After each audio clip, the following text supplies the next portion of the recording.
Halo, assalamualaikum teman-teman semuanya. Kembali lagi bersama aku, Atik. Nah, di video kali ini aku mau ngejawabin pertanyaan-pertanyaan kalian tentang PMMB. Langsung bacain aja ya pertanyaan-pertanyaannya.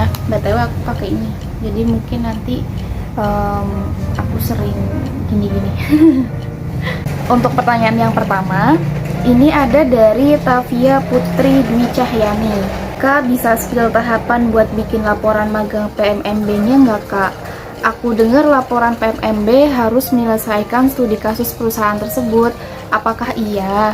Untuk laporan PMMB itu sepengalaman aku cuma disuruh untuk membuat karya ilmiah. Jadi formatnya ya seperti kayak ilmiah biasa. Terus untuk studi kasus perusahaan nggak ada sih.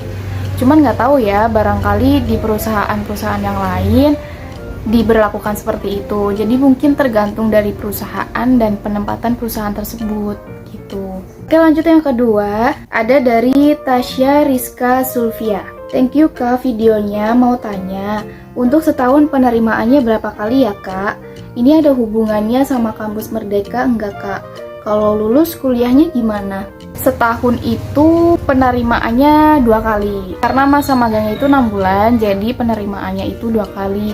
Batch 1 sama batch 2 gitu. Terus ada hubungannya nggak Kak sama kampus Merdeka? Setahu aku sih enggak ya. Jadi kayak kampus Merdeka ya kampus Merdeka, PMMB ya PMMB gitu. Kalau PMMB kan FHCI BUMN, kalau kampus Merdeka setahu aku dari Kemendikbud gitu. Kalau lulus kuliahnya gimana Kak? Dari kampus aku sendiri juga banyak yang tanya, kalau misalkan udah lulus magang PMMB itu kita tetap kuliah apa enggak sih gitu kan. Tapi kalau sepengalaman aku, karena waktu itu aku lolos di semester 7 dan masih ada mata kuliah, jadi aku tetap kuliah seperti biasa. Senin sampai Jumat aku ke kantor, Sabtu Minggunya aku kuliah. Tapi ada temen aku PMMB juga, dia cerita katanya nilainya bisa dikonversi. Jadi selama magang dia nggak berangkat ke kampus, dia nggak memiliki kewajiban untuk mengikuti mata kuliah di semester 7. Oke guys, lanjut ya.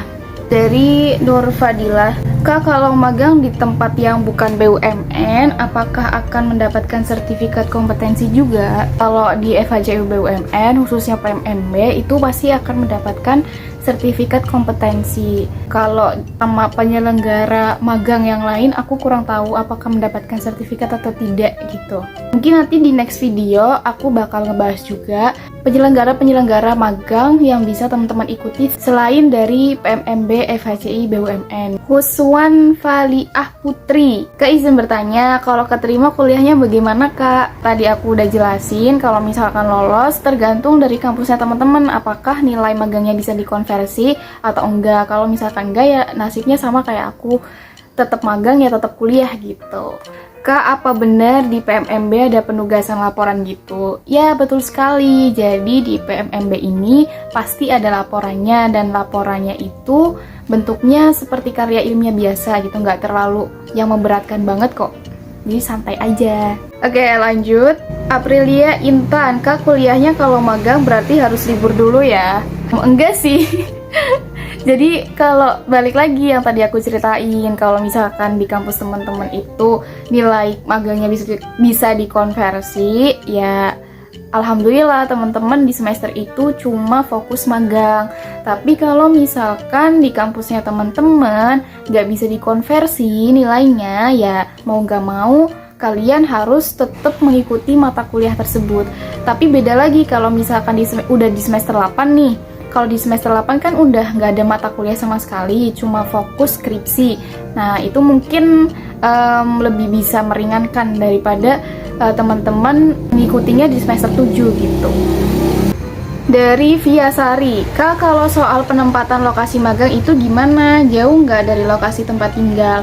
Pengen ikut tapi nggak bisa jauh-jauh dari tempat tinggal. Jadi dulu tuh aku juga pengen penempatannya sesuai dengan tempat tinggal, dan Alhamdulillah ditempatkan sesuai dengan tempat tinggal, karena mungkin waktu itu masih ada pandemi, jadi nggak ditempatkan di luar kota gitu. Nanti next video aku ceritain dari awal aku mengikuti PMMB sampai aku selesai. Terus jawabannya Jawabannya itu teman-teman ketika sudah mentekadkan, sudah mengambil keputusan untuk mendaftar PMMB FHCU BUMN, teman-teman juga harus siap untuk ditempatkan di seluruh lokasi perusahaan BUMN di Indonesia gitu. Makanya sebelum berani untuk memutuskan daftar PMMB, teman-teman harus memastikan diri dulu, kira-kira nanti orang tua membolehkan atau tidak, terus di backup keuangannya bisa atau enggak gitu loh. Jadi harus siap dulu ya. Ada dari Hanafilah Hayatul Fatihah. Halo Kak, untuk PMMB batch 2 di tahun 2022 ini kapan ya? Pelaksanaan PMMB-nya itu April ke September, September ke Maret gitu. Berarti pendaftarannya dari sebelum bulan itu. Lanjut, ada dari Anggi Dwianto. Untuk pertanyaan interviewnya tentang apa ya Kak? Kalau aku sih nggak ada interview teman-teman. Aku cuma seleksi berkas aja setelah dinyatakan lolos dan berangkat ke perusahaan tersebut, ya langsung magang selayaknya anak magang gitu. Kak, boleh dong spill CV-nya? Oke, siap. Nanti di video selanjutnya aku bakal kasih tahu dan kasih lihat CV aku ketika aku mendaftar PMMB. Ini sama ya. Kak, pas waktu daftar kan ada sesi wawancara juga. Biasanya pertanyaannya tentang apa aja ya, Kak? Kalau aku nggak ada wawancara, teman-teman. Jadi cuma seleksi berkas, habis itu udah langsung magang. Son, hai. Kak, mau dijawab. Kalau magang itu bisa menjadi pegawai tetap nggak Kak? Oke, untuk magang PMMB FHCI BUMN itu tidak bisa menjadi pegawai tetap. Artinya kita tidak bisa menuntut untuk menjadi pegawai tetap di sana. Karena memang magang FHCI BUMN ini bukan ajang untuk perekrutan pegawai. Jadi hanya magang biasa. Lebih ke kesempatan sih, bukan langsung menjadi pegawai tetap, enggak, tapi lebih ke kesempatan untuk menjadi pegawai di perusahaan tersebut gitu. Apalagi kita nantinya akan mendapatkan sertifikat. Jadi kalau misalkan setelah lulus teman-teman mau daftar lagi di perusahaan tempat kalian magang, mungkin akan menjadi nilai plus bagi teman-teman karena dulu udah pernah magang di situ gitu.